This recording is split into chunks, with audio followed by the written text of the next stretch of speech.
तो दोस्तों hello everyone. आज का एक गुड न्यूज़ है कि फॉर्म निकल चुका है वेस्ट बंगाल टेट का। तो आप सभी लोग फॉर्म फिलअप कर सकते हैं। तो चलिए मेरे साथ स्क्रीन की तरफ और देखते हैं कि किस तरह से आप स्टेप बाय स्टेप अपना फॉर्म फिलअप करेंगे। तो देर न करते हुए स्टार्ट करते हैं। आप सभी इंतज़ार कर रहे थे इस फॉर्म का, तो चलिए। तो दोस्तों ये रहा www.wbbpe.org। तो इसको आप गूगल में टाइप कीजिए और खोल दीजिए पेज, और लिंक डिस्क्रिप्शन में रहेगा, आप वहां से डायरेक्ट जा सकते हैं। तो चलिए आ जाते हैं। देखिए खुल गया है। अब ये West Bengal board primary education का पेज खुल चुका है। और इसके बाद आपको नीचे जाना पड़ेगा, थोड़ा सा नीचे आइए। हाँ, ये जो रहा यहाँ पे क्लिक लिखा हुआ है, क्लिक हियर ऑनलाइन एप्लीकेशन, यहाँ पे आपको क्लिक करना पड़ेगा। सामने जाके यहाँ लिखा हुआ है 2022, तो क्लिक कीजिए यहाँ पे और खुल जाएगा एक नया पेज। यहाँ पे लिखा हुआ है टीचर एलिजिबिलिटी टेस्ट 2022 टेट 2022। यहाँ से एक और आपका पेज खुल जाएगा। देखिए अब यहाँ पे आपको आ जाना होगा application for teacher eligibility test 2022। तो आपको यहाँ पे आके क्लिक करना होगा। आ जाते हैं नीचे, इस जगह पे आपको क्लिक करना है। ध्यान से कीजिएगा, दूसरे कहीं पे मत कीजिए। और बाकी भी फ़ायदेमंद चीज़ें वो बाद में देख लीजिएगा। यहाँ पे आपको क्वेश्चन आंसर भी मिल जाएगा पिछले साल का।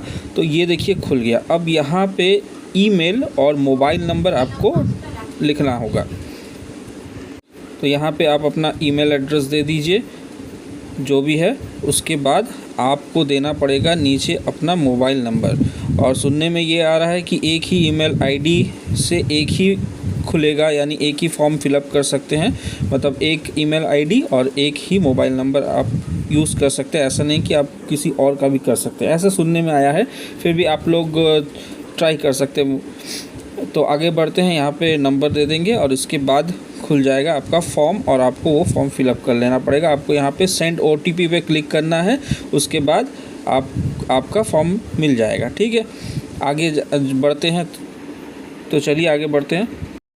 तो चलिए दोस्तों ये रहा फॉर्म। तो सबसे पहले आपको दिख रहा होगा कि यहाँ पे जो भी स्टार मार्क है वो आपको फिलअप करना ही होगा। ये जो ऊपर दिया हुआ है डिटेल्स आर मैंडेटरी, तो उस हिसाब से करना है। और आप लोग स्मॉल लेटर मत यूज़ कीजिए, कैप्स यूज़ कीजिए, कैपिटल लेटर यूज़ कीजिए। तो पहले है फर्स्ट नेम, उसके बाद है मिडिल नेम, उसके बाद है लास्ट नेम। यानी जिसका नाम जो भी है, जैसे राजेश कुमार है तो राजेश पहले लिखेंगे और मिडिल नेम वाला छोड़ देंगे और कुमार में बिठाइएगा। और जिनका बीच में कोई नाम आता है, जैसे निरुपम कांति रॉय, तो निरुपम रहेगा फर्स्ट नेम, मिडिल नेम रहेगा कांति, और फिर रहेगा रॉय लास्ट नेम में। तो इस प्रकार भर दीजिएगा। इसके बाद आते हैं फादर्स नेम या मदर नेम या हस्बैंड नेम, जिसको जो भरना है वो भर दीजिए। उसके बाद आते हैं date of birth, very easy, और मोबाइल नंबर। और देखिए ईमेल एड्रेस पहले से यहाँ पे रहेगा, क्योंकि मैंने कहा था कि एक ही नंबर से और एक ही ईमेल एड्रेस से एक ही फॉर्म किया जा सकता है, अलग ईमेल एड्रेस नहीं यूज़ कर सकते। मतलब आपने अगर अपना ईमेल एड्रेस एक बार यूज़ कर लिया है तो वो और कोई नहीं यूज़ कर सकता, और फ़ोन नंबर भी। तो उसके बाद आते हैं जेंडर पे, जेंडर फिलअप कीजिए। फिर कैटेगरी यानी SC ST OBC इसका इस्तेमाल कीजिए। जैसे इस पर क्लिक करते आपको मिलेगा डेथ इन हैंड्सनेस, एक सर्विसमैन, इस तरह के कुछ एग्जाम्पल रहेंगे, पैरा टीचर्स ये रहेगा। उसके बाद आधार नंबर भर दीजिए, क्योंकि वो बहुत इंपॉर्टेंट है आजकल। उसके बाद आपका आएगा फर्स्ट लैंग्वेज। तो फर्स्ट लैंग्वेज में ध्यान दीजिए कि फ़र्स्ट लैंग्वेज आपका जो ऑप्शन है वो है बंगाली, हिंदी, नेपाली, उसके बाद है उड़िया, सांथाली, तेलुगु और उर्दू। और सेकंड लैंग्वेज ऐसे यहाँ पे है नहीं, मगर आप लोगों का सेकंड लैंग्वेज इंग्लिश ही रहेगा। तो लैंग्वेज के बाद आता है फिज़िकल हैंडीकैप। तो जो जिस हिसाब से है वो उसको क्लिक कीजिए वहाँ पे। तो अभी नीचे आते हैं। नीचे है आपका परमानेंट एड्रेस और पोस्टल एड्रेस। तो आप फिलअप कर दीजिए। हाउस नंबर सबसे पहले है, उसके बाद है विलेज का नाम या फिर स्ट्रीट का नाम, उसके बाद है ब्लॉक। ये आपका स्टार मार्क नहीं है, देखिए यहाँ पे आप इसे भर भी सकते हैं, नहीं भी भर सकते हैं। उसके बाद है post office, police station, district, और उसके बाद स्टेट या आपका यूनियन टेरिटरी, उसके बाद पिन नंबर। तो सेम अगर आपका एड्रेस है पोस्टल का तो आप उस पोस्टल में भी सेम एज इट इज़ बिठा दीजिए, या फिर अगर आप लोग का अलग है तो कृपया करके अलग बिठाइएगा। इसके बाद आएंगे जो बहुत ही ज़्यादा ज़रूरी है, वो है एकेडमिक क्वालिफ़िकेशन। तो देखिए यहाँ पे आपका जो है एकेडमिक क्वालिफ़िकेशन है क्लास 10 के आधार से आपका कौन सा बोर्ड था, तो बोर्ड वहाँ पे फिलअप कीजिए। ईयर ऑफ पासिंग, उसके बाद है फुल मार्क्स, उसके बाद है ऑब्टेन्ड मार्क, फिर आप परसेंटेज निकाल लीजिए और उसको यहाँ भर दीजिए। उसके बाद क्लास 12 का भी एज इट इज़ जैसा है बोर्ड, उसके बाद year of passing, full marks और ऑब्टेन मार्क बिठाइए। फुल मार्क्स आपका अगर 800 है और अगर आपका 500 आपका ऑब्टेन मार्क है तो ऐसे ही होता है। फुल मार्क्स जो आपका जितने में आपका एग्ज़ाम हुआ था और ऑब्टेन मार्क और परसेंटेज निकाल के वहाँ बिठा दीजिए।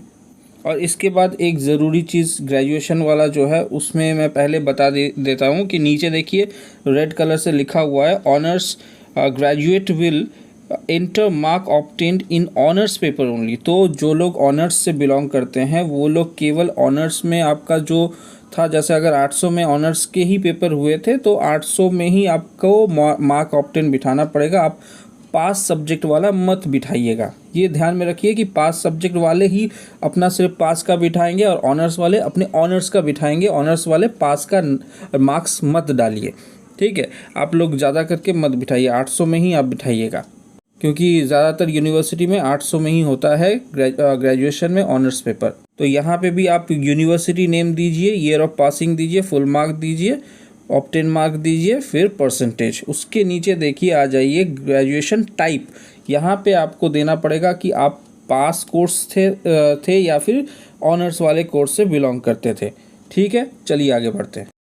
तो नेक्स्ट है आपका ट्रेनिंग क्वालिफ़िकेशन, मतलब बीएड या डीएलएड जो आपने किया उसका आपको यहाँ पे भरना पड़ेगा। नेम ऑफ एग्ज़ामिनेशन ये आपको फिलअप करना है, आपने कौन सा एग्ज़ाम दिया, बीएड दिया है, डीएलएड दिया, जो भी दिया यहाँ पे फिलअप कीजिए। उसके बाद है अपीयर्ड स्टेट फ्रॉम, यहाँ पे आप जिस स्टेट से बीएड या डीएलएड जो भी एलिमेंट्री जो भी है आपने कोर्स कंप्लीट किया वो यहाँ पे आपको बिठाना होगा किस स्टेट से।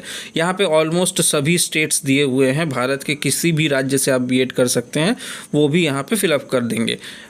उसके बाद है एग्ज़ामिनेशन बॉडी, मतलब आपने कौन से एग्ज़ामिनेशन, जैसे उनका भी जो होता है यूनिवर्सिटी जैसा होता है उनका एफिलिएशन बॉडी का भी आपको यहाँ पे नाम देना पड़ेगा। उसके बाद सेशन, कौन से ईयर में आप थे वो वाला सेशन फिलअप कीजिए। फिर पास, अपीयर या परस्यूइंग आप हैं तो वो बताइए, मतलब आप अगर अभी बीएड कर रहे हैं तो भी आप दे सकते हैं, वो हिसाब से आप नोटिफिकेशन पढ़िए, उसके बाद फिलअप कीजिए। उसके बाद है ईयर ऑफ पासिंग, इसे भी बिठाइए।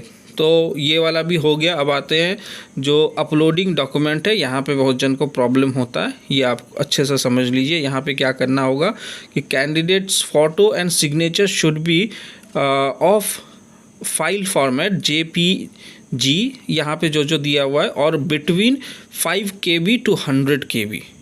तो आपको जो फ़ोटोग्राफ देना होगा वो 5 से 100 KB के अंदर होना चाहिए।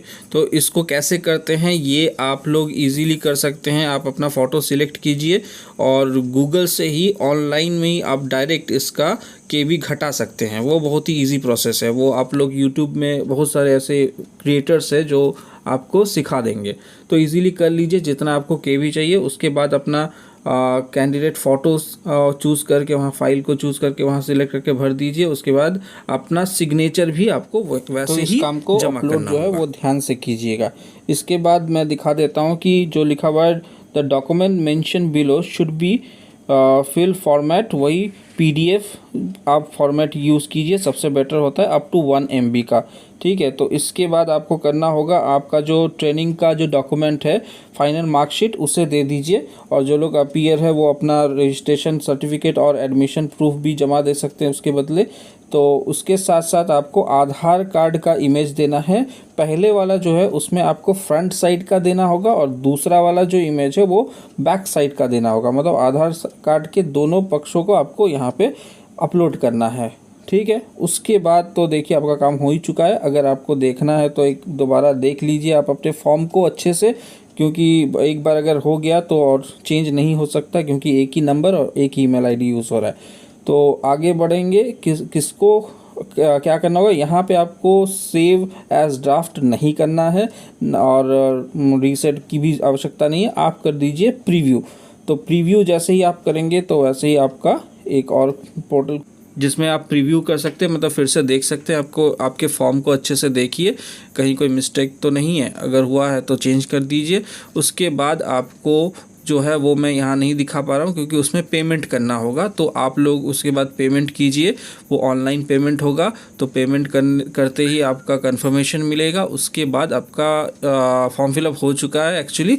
तो उम्मीद करता हूँ कि ये वीडियो जो है वो आप लोग अपने दोस्तों के साथ शेयर कीजिए जिनको ये ज़रूरी है देखना।